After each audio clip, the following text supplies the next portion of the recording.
भारतीय कानूनी इतिहास के एक बेहद दिलचस्प और अजीबोगरीब विश्लेषण में आपका स्वागत है। आज हम जिस केस स्टडी पर बात करने वाले हैं ना, वो सच में दिमाग घुमा देने वाली है। ये कोई आम कानूनी मामला नहीं है, बल्कि ये एक ऐसा केस है जहां अंधविश्वास, भ्रम और कानून की बारीक रेखाएं आपस में उलझ जाती हैं। बात हो रही है साल 1959 के एक बेहद मशहूर मामले की, उड़ीसा राज्य बनाम राम बहादुर थापा। इस अकेले केस ने हमारी न्यायपालिका के सामने कुछ ऐसे सवाल खड़े कर दिए थे जिनके बारे में शायद ही किसी ने पहले कभी सोचा हो। तो चलिए बिना किसी देरी के इस एक्सप्लेनर को शुरू करते हैं। ठीक है, सबसे पहले इस सवाल पर गौर करते हैं। क्या किसी इंसान को हत्या जैसे गंभीर आरोप से सिर्फ इसलिए बरी किया जा सकता है क्योंकि उसे पक्का यकीन था कि वो किसी इंसान को नहीं बल्कि एक भूत को मार रहा है? सुनने में ये किसी डरावनी फिल्म की कहानी जैसा लग सकता है, लेकिन यकीन मानिए ये बिल्कुल सच है और भारतीय अदालतों में ऐसा हो चुका है। कानूनी नजरिए से देखा जाए तो यह स्थिति बहुत ही ज्यादा पेचीदा है। आखिर अदालत ने इस अनोखे और चौंकाने वाले मामले को कैसे हैंडल किया? आइए इस कहानी के पन्ने पलटते हैं और शुरुआत से सब कुछ समझते हैं। पूरे सीन को इमेजिन कीजिए। वक्त है अप्रैल 1958 का। कलकत्ता की एक फर्म थी चैटर्जी ब्रदर्स, जिसके एक व्यवसायी जेबी चटर्जी अपने नेपाली नौकर राम बहादुर थापा को लेकर उड़ीसा के बालेश्वर जिले के राजगोविंदपुर गांव पहुंचते हैं। उनका मकसद क्या था? गांव के बाहर एक पुराना लावारिस हवाई अड्डा था जहां से उन्हें एरोस्क्रैप यानी हवाई जहाज़ों का कबाड़ खरीदना था। लेकिन भाई, इस जगह के साथ एक बहुत बड़ी दिक्कत थी।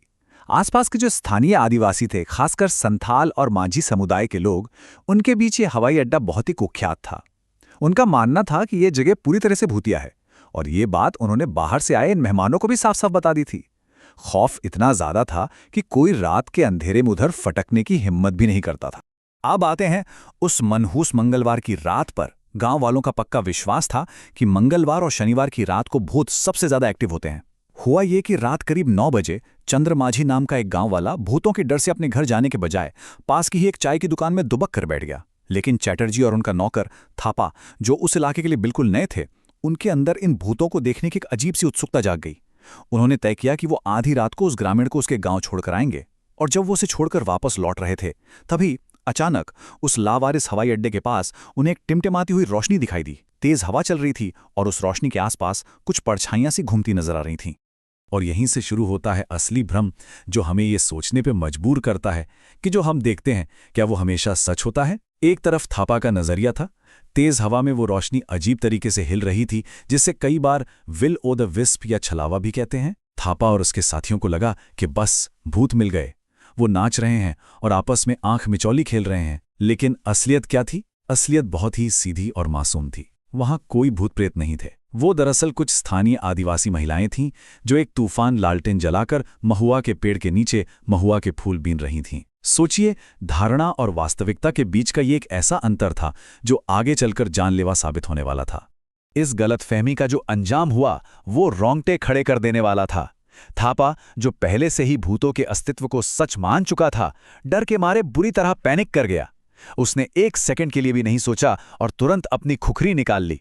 उसने सबसे छोटा रास्ता पकड़ा और अंधाधुंध दौड़ते हुए उन आकृतियों पर टूट पड़ा। उस वक्त वो इस कदर भ्रम के साए में था कि उसने गलती से अपने ही एक साथी कृष्णचंद्र पैत्रो पर खुखरी से वार कर दिया। जब पैत्रो दर्द से जोर से चीखा, तब जाकर कहीं थापा को होश आया। एक इंसान की चीख सुनकर उसका वो भूतों वाला भ्रम टूट गया और उसने अपना हमला रोका। लेकिन अफसोस, तब तक बहुत देर हो चुकी थी।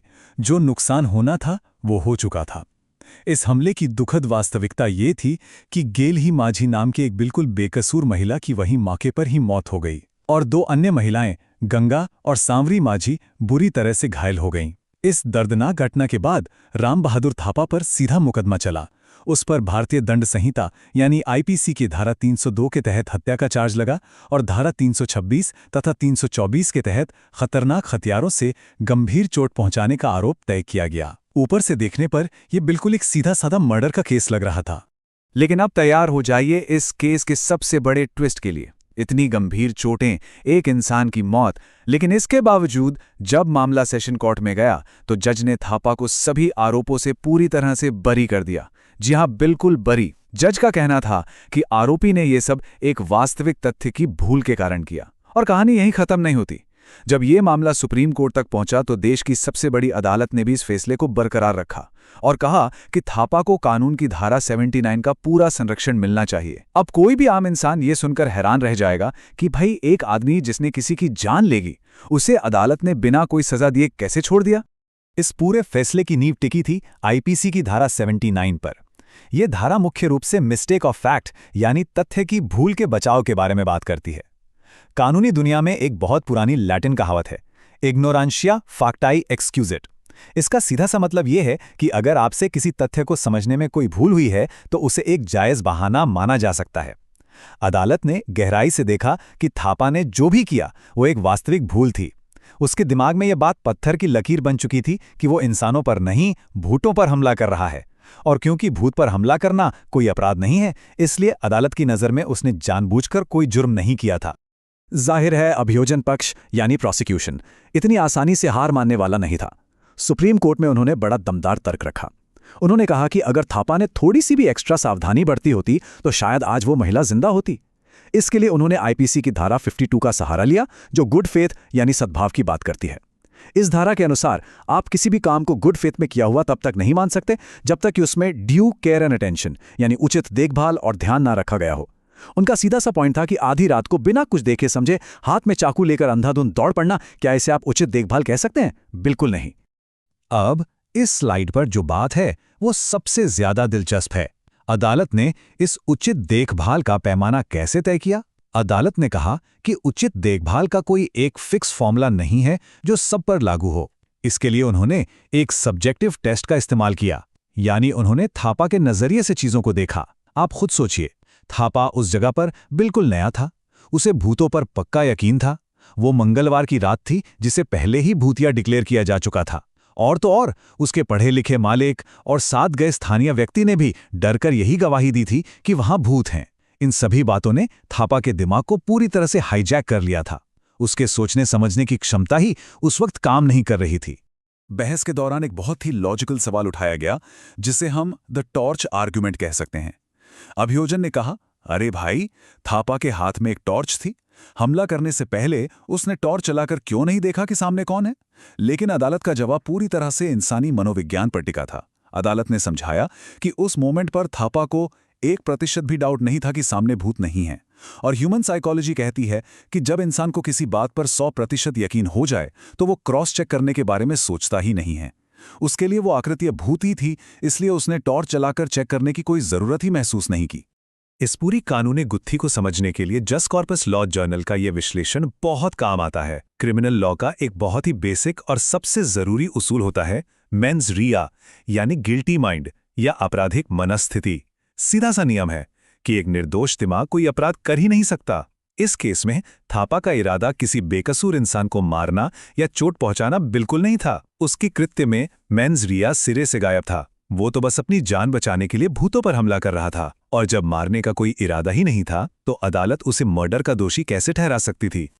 आपको जानकर शायद हैरानी हो, लेकिन थापा का यह मामला अपने आप में पहला मामला नहीं था। अपना फैसला सुनाते हुए सुप्रीम कोर्ट ने कुछ पुराने ऐतिहासिक मुकदमों का भी जिक्र किया, जैसे वरियम सिंह बनाम एम्परर और बौदाकुई बनाम एम्परर। इन पुराने मामलों में भी हमारी अदालतों ने यही स्टैंड लिया था कि अगर कोई व्यक्ति पूरी ईमानदारी और यकीन के साथ किसी भूत पर हमला करता है और उसकी बैकग्राउंड के हिसाब से उसका ये डर जायज लगता है तो उसे धारा 79 का प्रोटेक्शन मिलना ही चाहिए। इससे यह साफ होता है कि अदालतें सिर्फ किए गए काम को नहीं देखती, बल्कि उस काम को करते वक्त इंसान के दिमाग में क्या चल रहा था उसे भी बराबर अहमियत देती हैं।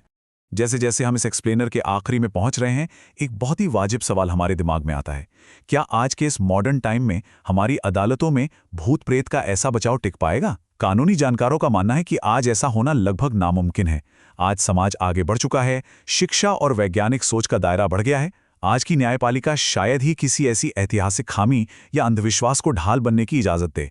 फिर भी उड़ीसा राज्य बनाम राम बहादुर थापा का ये मामला कानून, इंसानी मनोविज्ञान और मान्यताओं का एक ऐसा अद्भुत क्रॉसरोड है जो हमेशा हमें सोचने पर मजबूर करता रहेगा। इस शानदार और गहराई से भरे विश्लेषण में हमारे साथ जुड़ने के लिए आपका बहुत बहुत शुक्रिया।